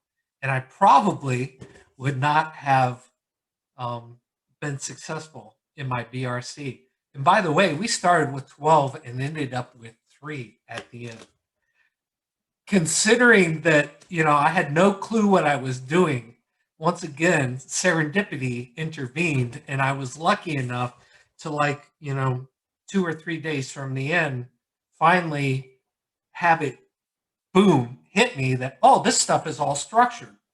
So, going back to the weekend, where Mark was talking about, if you know the structure, you can put the pieces together. That's exactly what happened.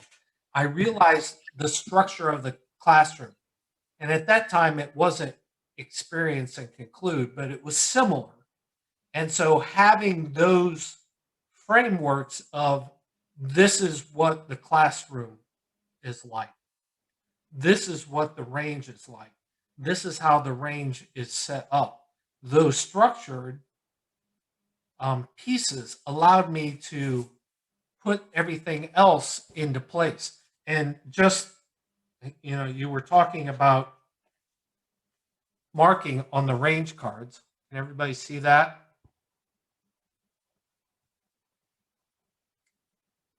When I walked out of my first prep, everything is highlighted and Hence the sticky notes and the pencil. no, but now the sticky notes and the pencil is great, and I use pencil now, but I like the notes right here because it's, as I'm reading it, it's quick reference.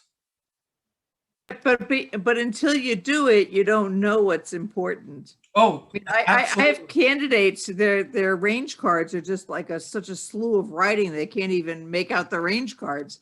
So I say, listen, take everything in temporal format, because until you're done, you won't know what you care about. Yeah, on exercise 2, and this is the old stuff. Demo, posture, rocking, power walk, neutral. I've got all kinds of little notes and reminders because I was clueless. It was the only way I could succeed was, I had to be involved. I had to write the notes. And, at that time I wasn't into writing or anything. I was just holding my head above water. Nicole, you've had your hand raised for a long time. So the other thing I was going to say, kind of in the same sense that you said, when you get to the diagrams, we don't talk a lot about adjusted ranges, modified ranges. So if you get them familiar with what their diagrams are for a full-size range, if they go and work on an adjusted range or a modified range, they'll understand what the plot is and looking at those plots to be able to figure out what is right and what's wrong for their ranges. I mean, they're given those diagrams from, MSF, but that helps them understand exactly, this is what it is. And that's the real reason I'm teaching at 4 sites, so I can get extra sets of range cards. That's the real only reason. So now I can get blank range cards and just have a whole collection. But even range cards don't show you if it's an adjusted range. No, that's right. Adjusted range, you have different setups for every single adjusted range depending on their size. Yep. Absolutely. I work on an adjusted range, as I mentioned earlier, 110 by 230. So for instance, exercise 2, on a standard range, you have a rider at the corner of the range and then a rider every 20 feet moving down the range. On our range, on the new MSF 110 by 230, a rider starts at one corner and then it's every 20 feet. Well, on our range, a rider starts 5 feet down from the end and then it's every 20 feet. So there's a full set of dots that really aren't there on other ranges because it's offset by 5 feet. It's weird. And then you've got stuff like exercise 6, pressing to initiate and adjust lean. Well, the easy way to find that is that's the only one with a dot outside the range barrier or outside the range boundary. So you throw your cone on that and now you've got that straight line across for all of your gates and your start points for your gates and all of that. So it's just finding the little tips and tricks that work for ranges in general and the ranges that you're working on and going with that. Like Mark said, and he makes a great point, this isn't something that we need to have committed to memory. This is something we have a reference for. So if we can give coaches a guideline defining the reference, then we can step away and they can fill their brains with other stuff that's more important, especially during the prep. So my one caveat to that would be, how much does the typical rider coach, and I'm generalizing, I understand that, know about how to lay out and paint a range? And how valuable is that in the overall management of the range and understanding of why things are the way they are? You're muted again,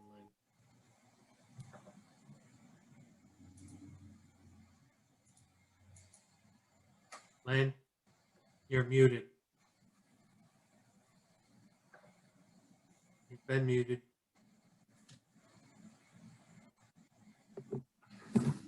Okay, I'll just add in. My bad. Coach needs to. I just hate to see you waste all that energy and effort. I We say, can't hear it. I've laid out so many freaking ranges, and having a certified rider coach assist in the laying out of the range is a huge help versus having a layman, because you could just say to the rider coach, hey, go stand down there near the brake chute, and they know what you mean, versus having to delineate exactly where they need to stand. So really helpful. Having laid out a bunch of ranges, again, my brain is full of all kinds of stuff. Oh, it's 60 feet from here to there, and it's 23 feet from here to there, and all kinds of stuff that no one needs to know in real life, but is in my head. So as a coach, it could be helpful to lay out a range or two because you probably pick up some stuff. Yeah, here in New Mexico, I've done, geez, can't say how many ranges I've done over the years. And then most of them have been modified where we've had to do drawings and submit drawings. But I always invite rider coaches to come and participate in the layout and the painting. And, I think that helps a lot. I think it's a good way to learn how that whole process works and why it is the way it is. And I think there are different ways. David Smith will take a range and he'll lay out the outside perimeter, then he'll start at one end and he'll paint dots straight across the whole time. And I know other folks that will lay it out and do it an exercise at a time. And it's just kind of, it's a really interesting process. Yeah, I think the more rider coaches can help, I think that's a good payoff. Nicole, you were kind of stepped on. I wanted to get back to you.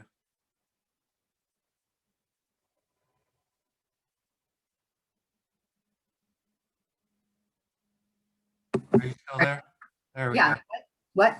I'm sorry. Repeat your question.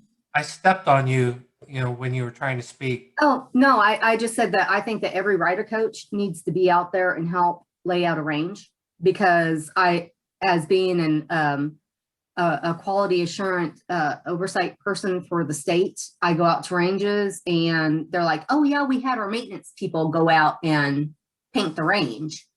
Well, maintenance people go, oh, so this is 6 inches off. It's no big deal.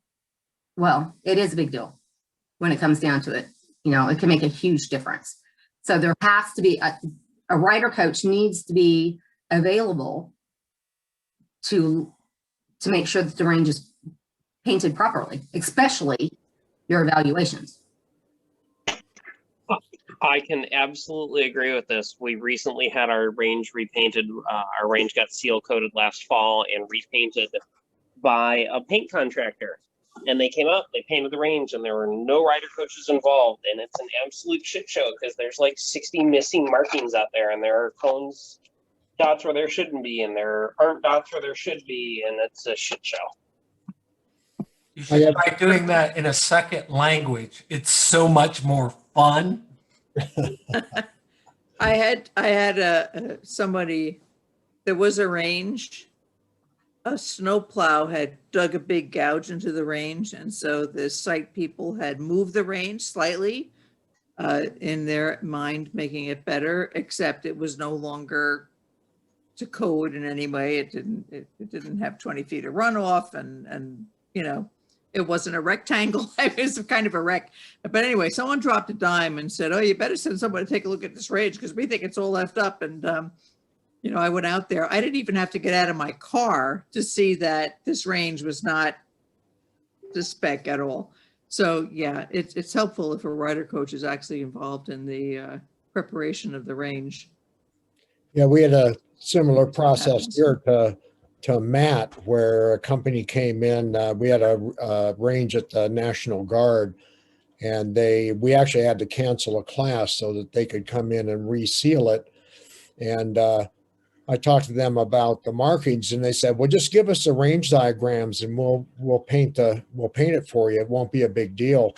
And so the day they came out, I handed them the diagrams, and 2 days later they called us and said, we think we'll let you take care of this. We just don't have it's a whole different language. We can paint parking spaces and that's about it. There's a benefit to the rider coaches to help paint ranges too, in that they learn the importance of, they learn why the layout is the way it is sometimes, and the importance of certain markings. And hopefully it helps get them thinking about which markings are absolutely critical to be in the right spot and which markings can be an inch or two off and not be such a big deal. Like Murray said, it drastically depends upon the painting company and their ability to follow directions and range diagrams. Apparently, I went to a 3-wheel certification course a couple of years ago, and there were no ranges when we showed up on Friday morning. And we started in the classroom, and by the time we walked outside at like 2 o'clock, there were 2 ranges down, and they were right because the painting company had their stuff together, and they did a phenomenal job while it was sprinkling snow outside. And that was outside of Madison, Wisconsin. But the painting company did awesome there. You mean the painting company that was Ted? I think Ted was involved in it, but there was somebody else. It was whoever Jason hired to paint the Columbus driving skills course ranges.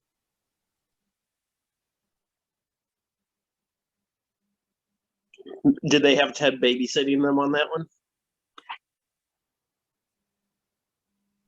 That was a long time ago, Matt, and it was snowing. I don't remember. It Hey, was Rita so and Matt. cold that weekend. This is Sarah.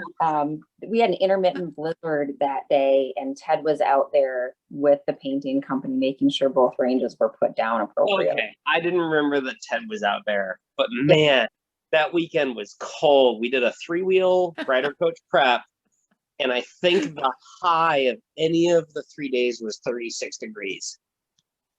That's funny. I have done That sounds ranges in the generous. dark. I've done ranges in the freezing cold. I've done ranges by flashlight. It's crazy. I think one of the bigger things is, besides, the figuring out what all the numbers and measurements and stuff mean in the rider coach guide, is coaches get the opportunity to know how to fix a range that's dorked up and not rely on other people to fix it for them. So when I walk out on a range and it's dorked up, I can say, well, this ain't right, but give me a can of spray paint and we'll fix it. And I can make a template out of a piece of cardboard if I have to. I've got other tools I can do that, but anybody can walk out on the range and say, well, this isn't supposed to be here. It's almost 4 feet off. Let me fix this, and it will be right forevermore, and then we won't have to be, worrying about calling the contractor in to fix this. So I think there is great value in at least getting that type of experience, whether it be a pre-course during your prep or afterwards, taking some time on the range to understand it and maybe make it a lot easier for other people to come afterwards. So like when Dave shows up and it's a new range that he hasn't been on before because he crossed the river, okay, I get it. I understand, close enough. And you know what close enough is. So just, a question that's been bouncing in, what structure do we want to teach candidates, new coaches, what's meaningful and what's useless. So great conversation about that. Thank you all for giving me your input and sharing it with everybody else. And when I've been to ranges that are messed up, I've been to a QA visit and the S-turns are messed up, and I found other ones where the swerve box entry points are not correct, to give some actual specific instructions on how to fix it. You need to measure from here to here and here to here and guide them through the process, because obviously it didn't work from the first time. So they need a little bit more specific instruction the second time to make the. So last Wednesday, and I just went through the Tribe Talk Happy Hour video from last week and got posted. By the way, really great to see it in a different perspective and watch it again for those of you who like to analyze things a little bit more. But I talked about my helmet and how I had a boo-boo in February, and now I'm going to retire this helmet. And I talked about it on Tribe Talk, I think, but I wanted to show everybody it's not much, but that black is asphalt. And so when it hit like this, caught, and that's where you see this white that really, kind of ended it. And my only thought, we talked a lot about deer and what could happen and, how fast we were going and, what can happen in a split second. I was literally at a crawl and did the Tim Conway and just fell over and hit my head. It was that, stop, fall, hit my head on this helmet. Like you forgot to put your feet down? Well, that's the other problem.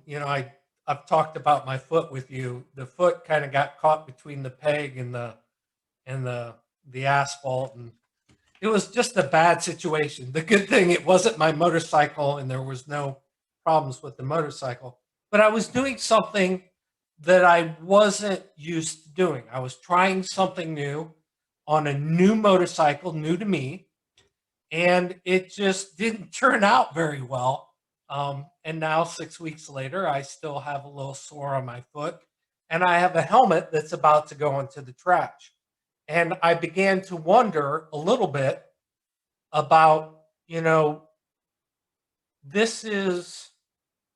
it's not a severe hit. From all I can tell, my brain is still okay.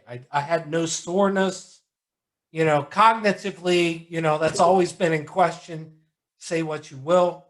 But had I not been wearing this helmet when this happened, instead of a little asphalt and a little paint chip, here, I'm thinking, boy, I'd probably have a little blood in my scalp, and I'd still probably be working on healing that up, and that wouldn't be good. So I thought I'd share it, for what it's worth. It just, kind of goes to the conversation last week we had about, are you willing to walk the walk and talk the talk at the same time or at separate times? And thank God that I had this helmet. It's hard enough for me to think and get things right most of the time. Can you imagine how bad it would be if I had, hemorrhaging in my brain or a bad bruise or, another concussion in my life? So I just thought I'd share that with everybody before we close it down tonight. Any last minute things people want to talk about?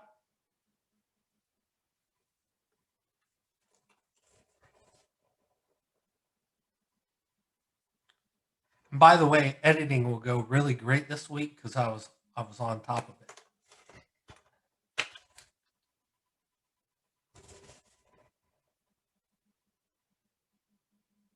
Really, nobody has anything to say? Craziness. So I'm going to ask something of everybody before I leave tonight. I've made some changes to the website, and I've started restricting some of the information. And I thought long and hard on this, but it seems like there's two schools of thought. If you share everything with everybody, people don't want to see it. And if you don't share everything with everybody and you make it somewhat restricted, maybe it becomes worth more. There's more value to it. I don't want to restrict the value. I'm not charging you or anything for it. But what I will say is you have to sign on to get to some of the areas on the website now, just so that you being a member means a little bit more, I guess. Likewise, we are at the end of March 2021, which is the anniversary of the first year of Tribe Talk Happy Hour and Tribe Talk. So if you're watching now, if you were on tonight, and I don't have your current address, please email it to me. I'd greatly appreciate it, just to keep in contact with everybody. And just also to ensure that your membership and your passwords to the website goes unabated. So if there are any questions with that, let me know now. I'd appreciate it. Or feedback, as always, is welcome. Another good Tribe Talk happy hour. Great discussion topics tonight. Nobody went Brene Brown, though. I'm deciding whether that's good or bad. I love her. Love her. Love her. Be aware of the shame, y'all. Beware of the shame. No shame here. No shame. No shame. So with that, I love you all. Don't take it the wrong way, but you know what I mean. It's important. It gives me power. It empowers me to be here when I'm around such great people. And I can't say that enough. It may be redundant. You may be tired of me saying it, but I can't say it enough. Thank you for what you do. Thank you for being here. And I'll see you next week.